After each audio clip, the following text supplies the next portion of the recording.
안녕하십니까? 이상원 교수입니다. 오늘은 사도행전 강의 64번째 시간 사도행전 27장을 로마를 향하여 7번째 광풍을 만난 수송선이라는 제목으로 같이 상고하도록 하겠습니다. 먼저 작은 소제목 광풍을 만난 수송선입니다. 바울을 로마로 보내기로 최종 결정이 나자 곧 바울의 로마 행을 위한 조치가 취해졌습니다. 여기서 다시 서술은 우리라는 대명사로 시작되는데 이것은 한동안 바울과 합류하지 않았던 사도행전 기록자인 누가가 일행에 다시 합류했음을 의미합니다. 바울은 율리오 백부장이 이끄는 죄수 호송단에 인계되었습니다. 이 호송단은 멀리 북서쪽 소아시아 지방 서해안에 위치한 항구인 아드라무떼에서 출항해서 가이사랴로 왔다가 다시 그곳으로 돌아가는 배를 탑니다. 이번 여행길에는 이전 3차 선교 여행 시 에베소에서 폭동이 일어났을 때 바울의 고난에 같이 참여한 바 있는 아리스다고가 동행합니다. 가이사랴를 떠난 배는 시돈항에 잠시 정박합니다. 3절. 여기서 바울은 시돈에 있는 기독교인들을 만나서 대접도 받고 필요한 물건을 얻을 수 있도록 허락받습니다. 당시 시돈에는 오래전 스데반의 순교 사건으로 인하여 흩어진 성도들을 중심으로 교회가 설립되어 있었습니다. 바울이 만나도록 허락받은 사람들은 이 교회의 성도들이었을 것입니다. 특히 바울이 다른 죄수들과는 달리 율리오 백부장으로부터 관대한 대우를 받을 수 있었던 이유로는 두 가지를 지적할 수 있습니다. 하나는 바울이 로마의 시민권을 가지고 있었기 때문입니다. 로마 시민권자는 죄수라 하더라도 잘 대해주도록 되어 있었습니다. 다른 하나는 아마도 바울이 오랫동안 가이사랴에 투옥되어 있는 동안 바울과 같이 지냈을 가능성이 있는 율리오 백부장이 바울의 신앙과 됨됨이를 알고 바울을 신뢰하고 호의를 베풀었을 가능성이 있습니다. 바울이 탄 배는 시돈을 떠나 구브로 섬의 해안을 끼고 돌면서 길리기아와 밤빌리아 앞바다를 거쳐서 무라라는 항구로 들어갔습니다. 길리기아 앞바다를 지나면서 바울은 고향 땅을 향한 그리움에 젖기도 했을 것이며 밤빌리아를 지나면서는 첫 선교 여행의 추억에 잠기기도 했을 것입니다. 바울 일행이 지중해의 장거리 항해를 위해서는 무라에서 큰 배로 갈아타야 했습니다. 이 당시 애굽의 알렉산드리아 항구와 로마 사이에는 정기 곡물 수송선이 운항되고 있었는데 이 수송선은 로마 정부에게는 아주 중요한 배였습니다. 왜냐하면 당시의 애굽은 로마 정부의 일종의 곡창 역할을 했기 때문입니다. 애굽산 곡물이 로마가 위치해 있는 이탈리아 본토의 사람들의 양식을 공급하고 있었기 때문입니다. 이 배는 알렉산드리아에서 출발하여 무라항에 정박했다가 다시 로마를 향하여 떠나는 배였습니다. 바울 호송단은 무라에서 이 배를 타야 했습니다. 곡물 수송선으로 갈아탄 바울 호송단은 역풍을 맞아 어렵게 항해를 해야 했습니다. 바울 호송단은 역풍을 맞아서 어렵게 항해를 하는 바람에 빨리 가지 못하고 천천히 겨우 크레타섬 남단에 있는 미항이라는 이름을 가진 작은 항구에 도착했는데 여기서 바람이 강해서 더 이상 갈 수가 없었습니다. 미항에서의 정박은 나쁜 일기 때문에 기약 없이 계속되었습니다. 이때는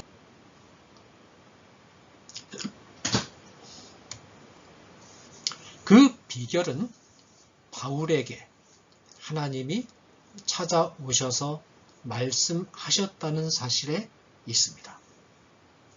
배가 풍랑에 정처 없이 떠밀려 내려가는 칠흑과 같은 밤에 하나님의 사자가 바울에게 나타나서 말씀하셨습니다. 바울아, 두려워하지 말라. 내가 가이사 앞에 서야 하겠고 또 하나님께서 너와 함께 항해하는 자를 다 내게 주셨다. 24절. 바울아, 두려워 말라 라고 말한 것으로 보아서 바울도 다른 승선자들과 비슷한 두려움에 사로잡혀 있었음을 알 수 있습니다. 그러나 하나님이 바울에게 말씀하시고 바울은 이 말씀을 믿음으로 받아들이고 그리고 나니 칠흑과 같은 어두움 속에서도 구원과 생명에 대한 확신과 소망을 가질 수 있게 된 것입니다. 그러므로 여러분이여 안심하라. 나는 내게 말씀하신 그대로 되리라고 하나님을 믿노라. 25절. 우리가 주목해야 할 부분은 하나님이 승선자들을 구원하는 이유가 무엇인가 하는 것입니다.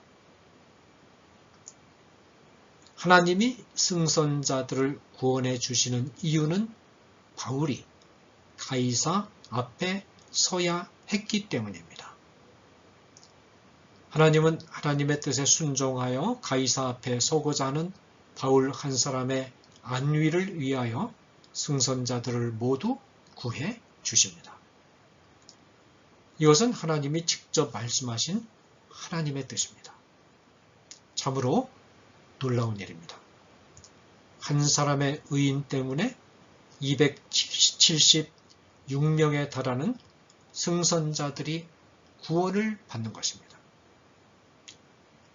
276명에 달하는 승선자들의 운명이 바로 바울 한 사람의 안위에 달려있는 것입니다. 그것은 소돔과 고모라의 운명이 의인 10명에게 달려있었던 것과도 같습니다. 소돔과 고모라는 의인 10명이 없어서 멸망당하고 말았습니다. 하나님의 사자의 말씀이 주는 오늘날 신자에게 주는 의미가 무엇입니까?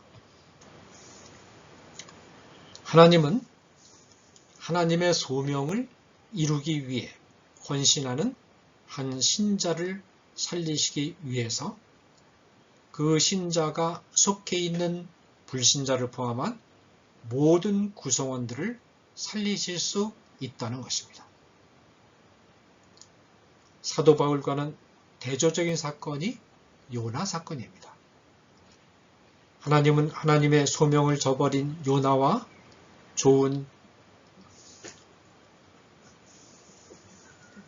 이 바울은 하나님의 소명을 저버린 요나와 좋은 대조가 됩니다.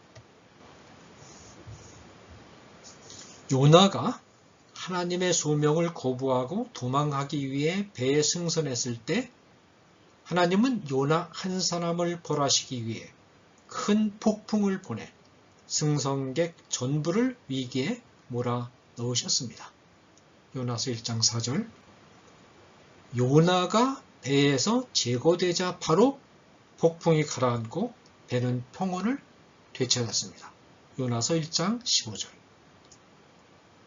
곡물수송선에 바울이 타지 않았을 때, 그리고 요나가 배에 승선하지 않았을 때 배에 탄 승객들의 운명은 바울이나 요나와는 아무런 상관이 없었습니다.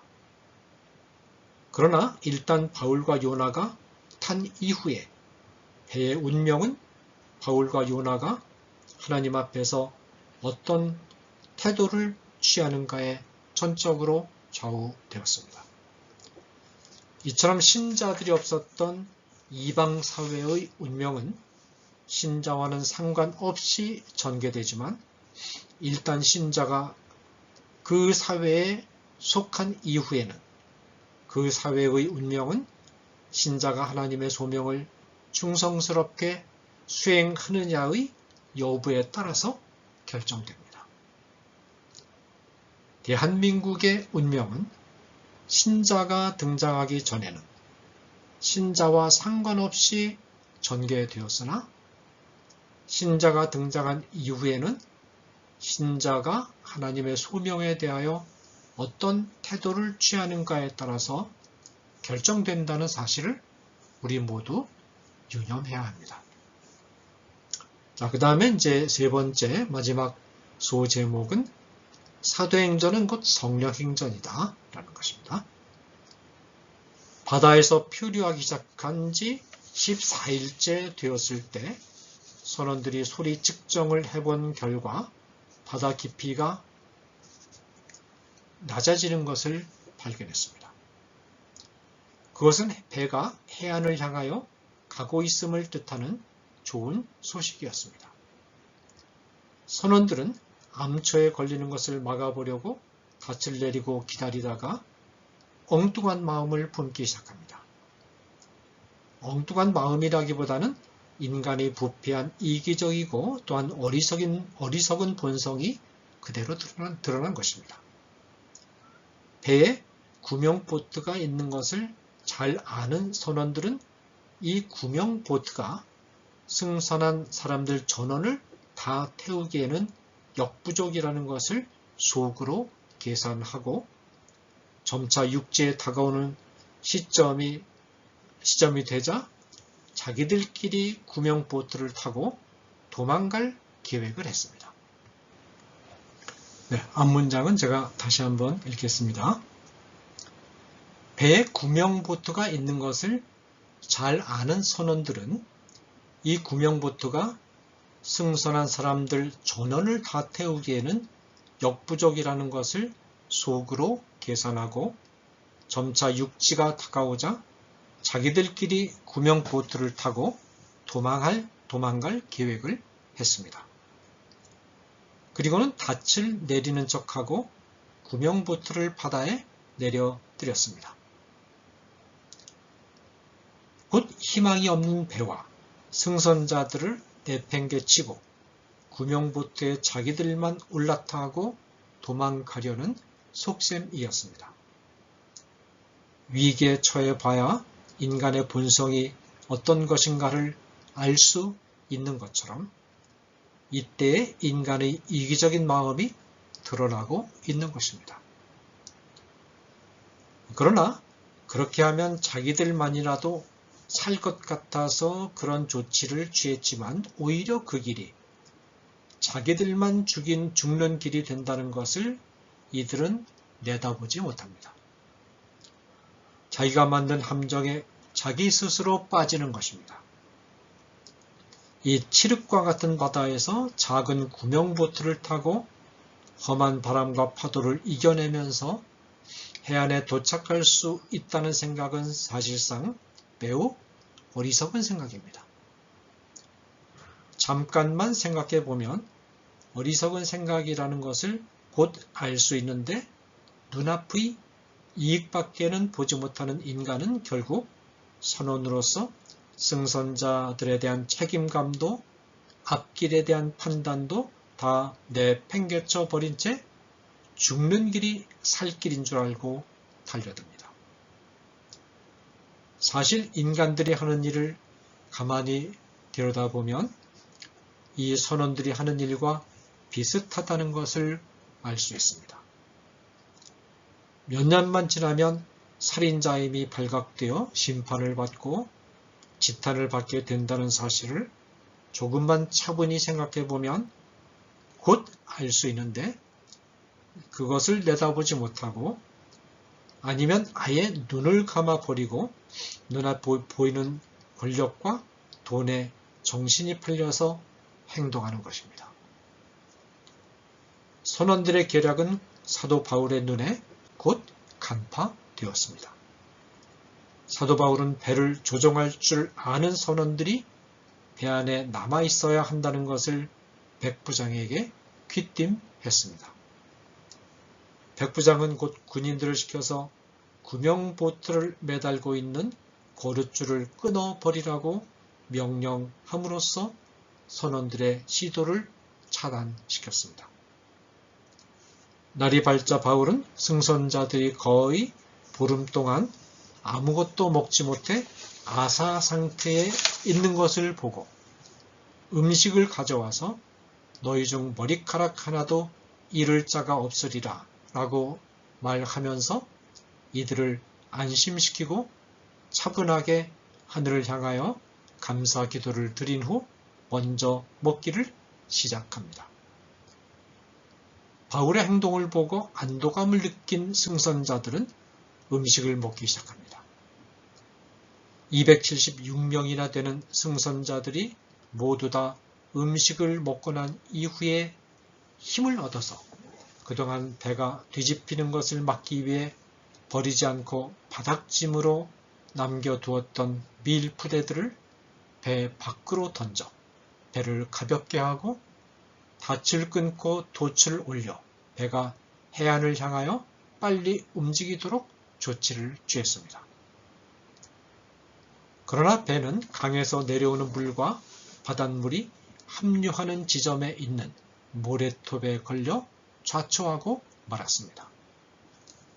배가 좌초하면서 배의 고물이 파도의 힘에 깨어져 나가기 시작합니다.